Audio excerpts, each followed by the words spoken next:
Sejak zaman dahulu, cowok selalu terlibat dalam permainan dominasi dan kekuasaan. Coba kamu pikir, mengapa anak cowok selalu saling melempar tantangan satu sama lain? Atau mengapa cowok berjabatan tangan dengan kuat dan menunjukkan minat pada tinggi dan berat badan?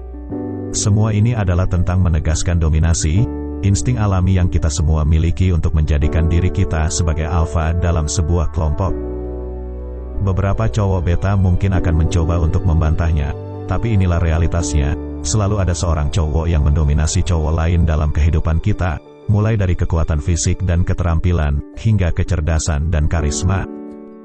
Setiap pemimpin hebat menggunakan teknik-teknik tersembunyi untuk menegaskan dominasi dan naik ke puncak. Dalam video ini, kita akan membahas 5 cara yang wajib kamu coba untuk menunjukkan dominasi tanpa mengucapkan sepatah kata pun.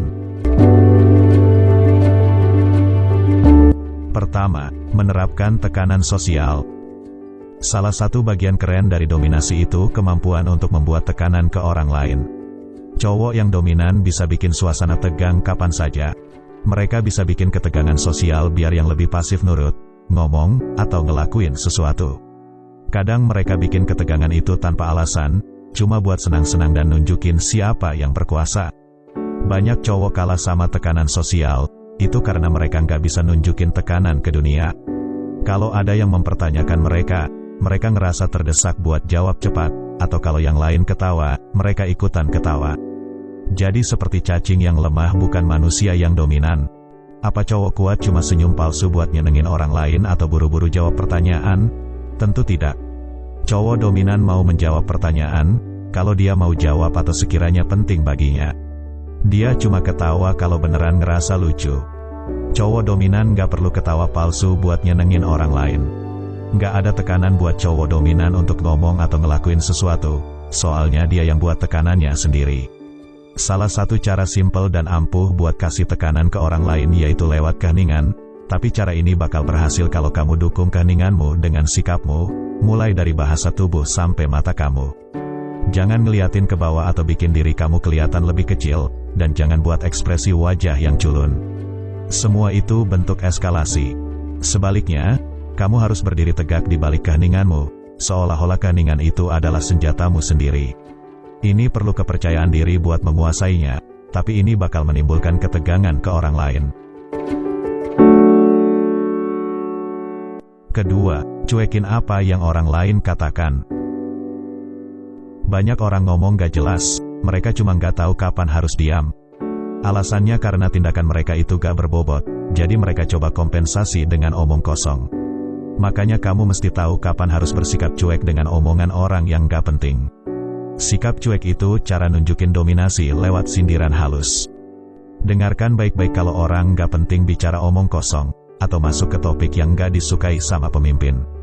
Daripada buang-buang waktu buat menjelaskan kalau dia gak setuju, orang yang berkuasa cenderung bersikap gak peduli.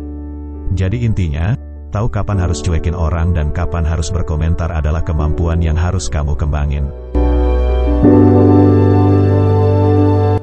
Ketiga, kontak mata yang kuat.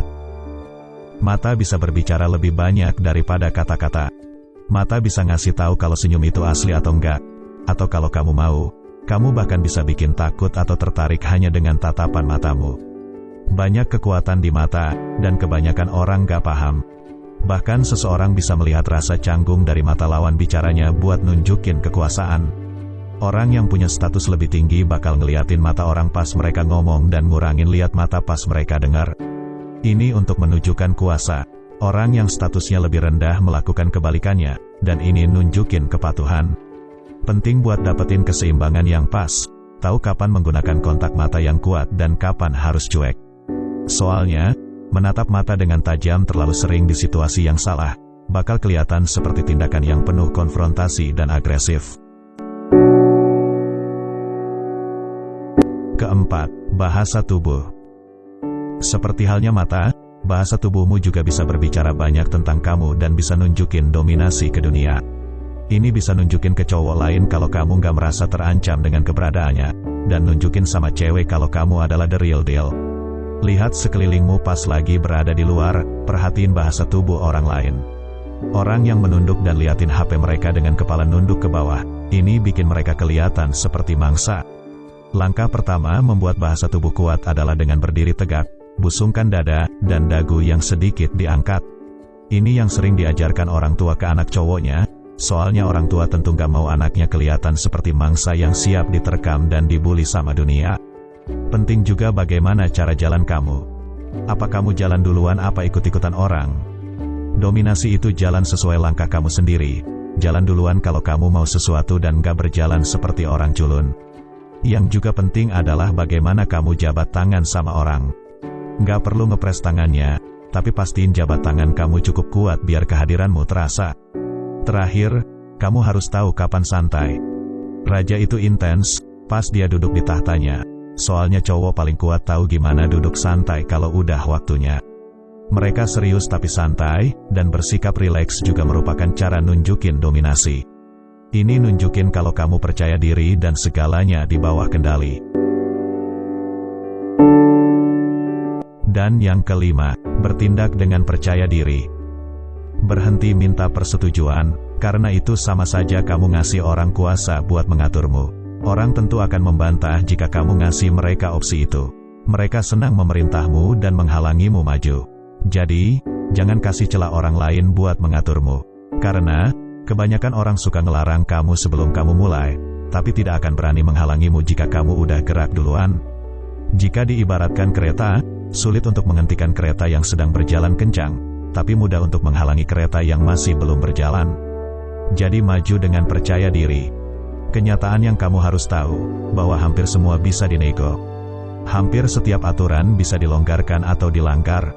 Bergerak maju, dan kalau perlu, minta maaf jika salah di kemudian hari daripada minta izin atau persetujuan.